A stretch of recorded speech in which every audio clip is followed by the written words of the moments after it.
नमस्कार.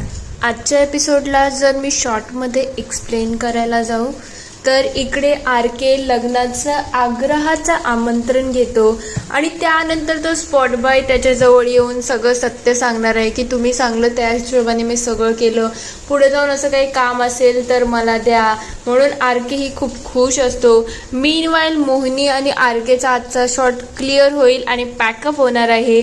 यानंतर आर के भरभरून मोहिनीचं कौतुक करणार आहे. चला बघूया डिटेलमध्ये आजच्या एपिसोडमध्ये काय काय घडलं. नमस्कार. आजच्या भागात आपण बघणार आहोत इकडे पिंकी सांगत असते, खरं म्हटलं तर आमच्या इथे जास्त कोणी नातेवाईक नाही आणि नातेवाईक नसल्या कारणाने आम्हाला असं वाटते की लग्न तर स्वतःच्या घरच्या घरातच होईल, म्हणून आम्ही जास्त कोणाला आमंत्रण देणार नाही.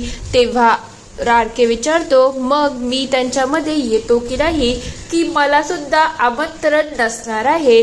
तेव्हा ती म्हणते, जर तुमची इच्छा असेल तर तुम्ही नक्कीच येऊ शकता. तेव्हा कार्तिक विचारते, खरंच तुम्ही आमच्या आमंत्रणाला मान देऊन येणार आहात का? तेव्हा तो म्हणतो, हो, मग जर तुम्ही आमंत्रण दिलं तर मी नक्कीच येईल ना.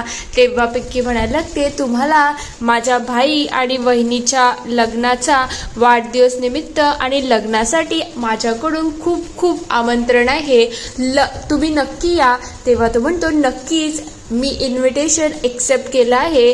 तो लगेच सगळ्यांना बाय करतो आणि तिथे तो स्पॉट बॉय येतो. तेव्हा तो म्हणायला लागतो, सर मी काम छान केलं ना, तुम्हाला जसं पाहिजे होतं तसं सगळं झालं की नाही? तेव्हा तो म्हणतो, हो रे, तू काम खरंच खूप छान केलं, जास्त लागलं तर नाही ना? तेव्हा तो म्हणतो, कसं आहे सर, तुम्ही अजून 4 लावले असत्या ना तरी मी खाल्ल्या असत्या, कारण की तुम्ही मला 10,000 रुपये दिले होते. अजून असं पुढे जाऊन काही काम असेल तर नक्की मला सांगा.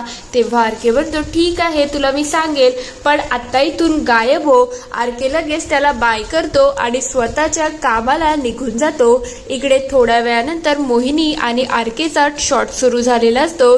दोघांनी खूप जबरदस्त ऍक्टिंग करत असतात आणि जशीच ऍक्टिंग पूर्ण होते डायरेक्टर लगेच सगळ्यांना पॅकअप देतात.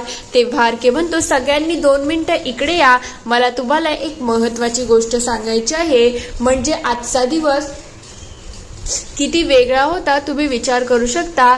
मोहिनीच्या पायाला लागलं होतं, पण तरीसुद्धा तिने तिचं वर्क एथिक्स बाजूला केले नाही.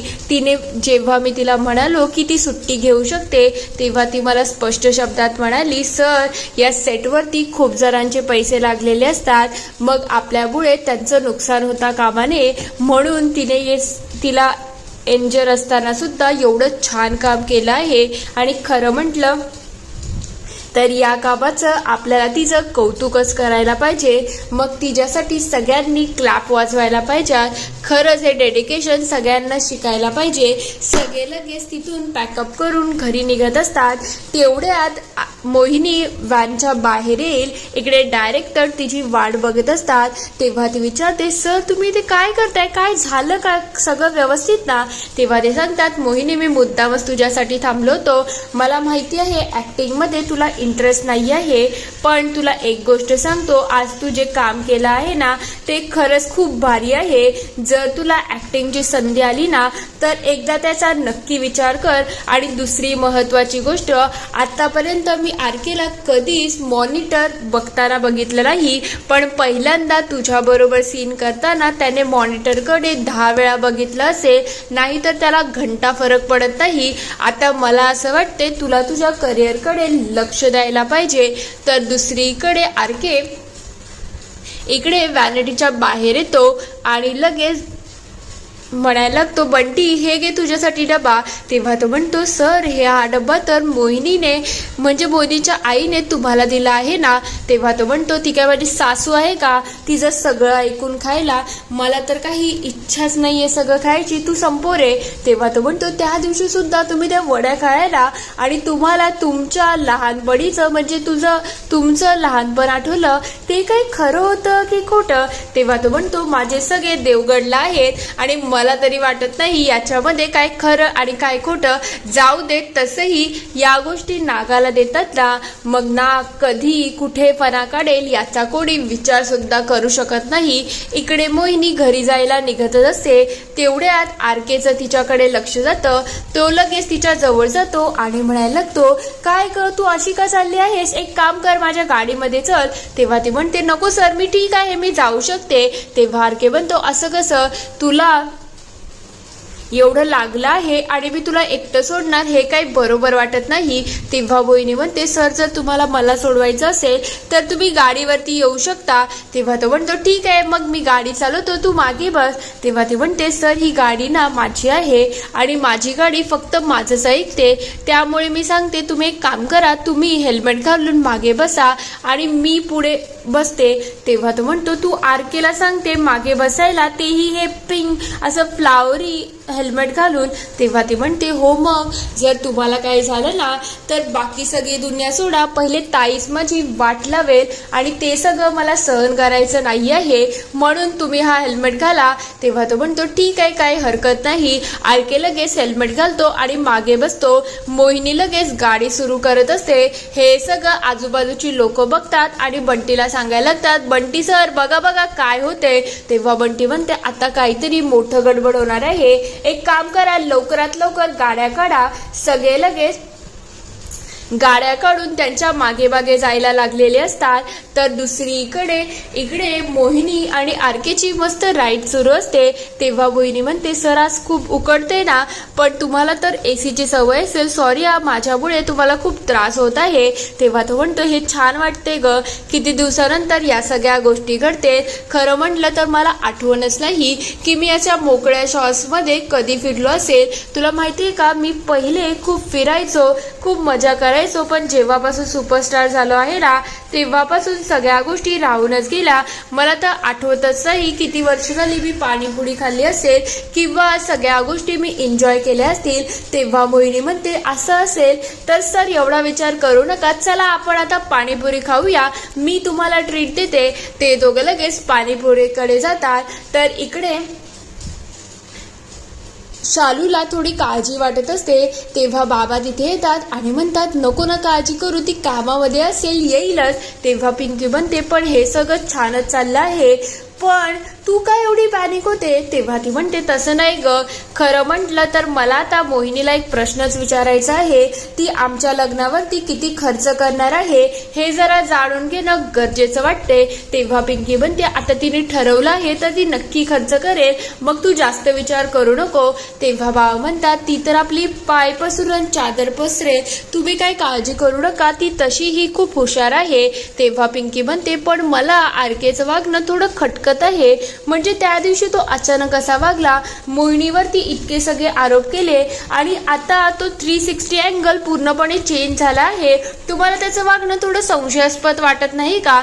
तेव्हा ते म्हणतात, त्याला त्याची चूक समजली ग, मग उगाच आपण 10 वेळा त्याला जज करणं चुकीचं आहे. त्यांनी सांगितलं ना, माफी मागितली, मग आता आपल्याला ही गोष्टी सोडून टाकायला पाहिजेत. पण पिंकीला फारसं पटलेलं नसतं. तेव्हा ती म्हणते, मला असं वाटते आरके मोहिनीच्या प्रेमात बिमात तर पडला नाही ना. तेवढ्यात तिथे कार्तिकी येते आणि म्हणायला लागते, काय बोलतेस तू, आरकेची एक्स कोण होती तुला माहिती आहे ना, सुपरस्टार होती आणि आरके मोहिनीच्या प्रेमात पडेल. मोहिनी कुठे, आरके कुठे, काही ताळतंत्र सुद्धा आहे का. तेव्हा ते म्हणतात, तू गप्प राहा ग, तुला काय समजतं या सगळ्या गोष्टी, तू शांतच राहा. इकडे मोहिनी पाणीपुरी घ्यायला जाते. ती पाणीपुरी घेऊन आरकेच्या जवळ येते. तेव्हा तो म्हणायला लागतो, अरे पण पाणीपुरी तर एक एक खायला मजा असते ना, अशी पाणीपुरी तर पूर्ण सॉगी होईल. तेव्हा ती म्हणते, सर तुम्ही तिथे राहून पाणीपुरी नाही खाऊ शकत आणि ती जर कोणाला कळलं की तिथे आरके आला आहे तर गोष्टी आणि सगळंच काही खराब होईल, तुम्हाला बिलकुलच पाणीपुरी खाता येणार नाही, मग अशी एन्जॉय करा. मोहिनी एक पाणीपुरी पुढे करत असते. तेवढ्यात आरके तोंड पुढे करतो आणि खायला जाईल. तेव्हा मोहिनी म्हणते, सर तुम्ही काय करताय, माझी आणि ताईची सवय आहे की आम्ही पहिली पाणीपुरी चर्च करतो, त्याच्यामुळे मी करत होती, बाकी काहीच नाही. तेव्हा तो म्हणतो, ठीक आहे असं काही असेल तर ठीक आहे, त्याच्या हिशोबाने करू. आरके पहिली पाणीपुरी खातो आणि म्हणायला लागतो, पाणीपुरी तर खूपच टेस्टी आहे. एवढी टेस्टी पाणीपुरी मी कधीच खाल्ली नसेल. खरंच खूप मजा आली. तेव्हा मोहिनी म्हणते ठीक आहे सर, तुम्ही एन्जॉय करा. ते दोघं मस्त पाणीपुरी एन्जॉय करत असतात. तेवढ्यात इकडे बाबांचा कॉल येतो आणि ते विचारतात काय ग बाळा, तू कुठे आहेस, यायला उशीर लागणार आहे का? तेव्हा मोहिनी सांगते बाबा अर्धा तास लागेल अजून, मी आरके सरांबरोबर पाणीपुरी खाते. तेव्हा ते म्हणतात अच्छा असं आहे का? तेव्हा आरके म्हणतो काय ग आता सगळ्यांना सांगणार का की मला ठेल्यावरची पाणीपुरी खायची होती? तेव्हा मोहिनी म्हणते तसं नाही सर, थांबा जरा बाबा, मी तुम्हाला नंतर कॉल करते, मी जरा नंतरच बोलते. ती लगेच कॉल कट करते. तेव्हा सगळे खूप हसायला लागलेले असतात की आरके सरांबरोबर मोहिनी ठेल्यावरची पाणीपुरी खाते, खरंच खूप जबरदस्त आहे. तेव्हा आरके म्हणतो आता तू बॅनरच लाव की मी ठेल्यावरची पाणीपुरी खातोय, पण ही पाणीपुरी खरंच खूप टेस्टी होती. तेव्हा मोहिनी म्हणते मग एक काम करायचं का, मी तुमच्यासाठी अजून एक प्लेट मागू? तेव्हा तो म्हणतो एकच प्लेट ठीक झाली, जरा जास्त होऊन जाईल. तेव्हा ते म्हणते थांबा जरा, आता मसाला पुरी मागूया, म्हणजे त्यानंतर तर पाणीपुरीची वेगळी मजा असते. तेव्हा तो म्हणतो म्हणजे हे सुद्धा अजून खायचं आहे का? तेव्हा ती म्हणते हे तर फ्री असतं सर, थांबा जरा, एक एकच असते, मी जरा घेऊन येते. ती लगेच पाणीपुरी घेऊन येते आणि त्यानंतर तो मस्त हात धुतो आणि विचारतो टिश्यू कुठे आहे? तेव्हा मोहिनी सांगते सर प्रत्येक गोष्टीमध्ये टिश्यू वापरायची गरज नसते, खरं म्हटलं तर आपल्याला पर्यावरणाचा विचार करायला पाहिजे, म्हणूनच मी जवळ रुमाल ठेवते आणि तुम्हाला सुद्धा हे वापरायला हवं. तेव्हा तो म्हणतो अच्छा तू एवढा पर्यावरणाचा विचार करते, तर यापुढे सुद्धा मीही या सगळ्या गोष्टींचा विचार करेल. तेव्हा मोहिनी म्हणते चला सर आता आपण निघूया, उगाच उशीर होता कामा रे. दोघं लगेच तिथून जायला लागतात. जसंच ते थोडे लांब जातील तेवढ्या ट्रॅफिकवाले काका येतात आणि म्हणायला लागतात थांबा थांबा, तुम्हाला अक्कल आहे की नाही? बायको गाडी चालवते आणि तिच्या डोक्यावरती हेल्मेट नाही. सगळे रूल्स रेग्युलेशन तुम्ही काय असे पाण्यावरती ठेवले आहेत का? आहे कोण हा मोठा लागून जो बायकोचा हेल्मेट स्वतःच्या डोक्यावरती घालतो? इथे एपिसोड संपतो. पुढील भागात आपण बघणार आहोत इकडे ललिता तिच्या मुलाला सांगत असते आरकेला बर्बाद करण्यासाठी ही कार्तिकी आहे ना, ती आपली नक्कीच मदत करू शकते. इकडे मोहिनी आरकेला बाय करून निघत असते. तेव्हा आरके म्हणायला लागतो आता हिला वाटलं मला मैत्री करायची होती, मी हिच्या बरोबर मैत्री केली, हिचा विश्वास जिंकायचा होता, मी हिचा विश्वास जिंकला. आता एक एक करून मी अशा सगळ्या गोष्टी करत राहील आणि यामुळे हिला कळणार सुद्धा नाही की मी कधीही जा विश्वासघात केला. इथे एपिसोड संपतो. आता आरके तर विश्वासघात करायला निघाला आहे. खरंच तो हे सगळं करू शकेल का? तुम्हाला काय वाटतं ते मला कमेंटमध्ये नक्की कळवा. व्हिडिओ आवडला असेल तर लाईक, शेअर, सबस्क्राईब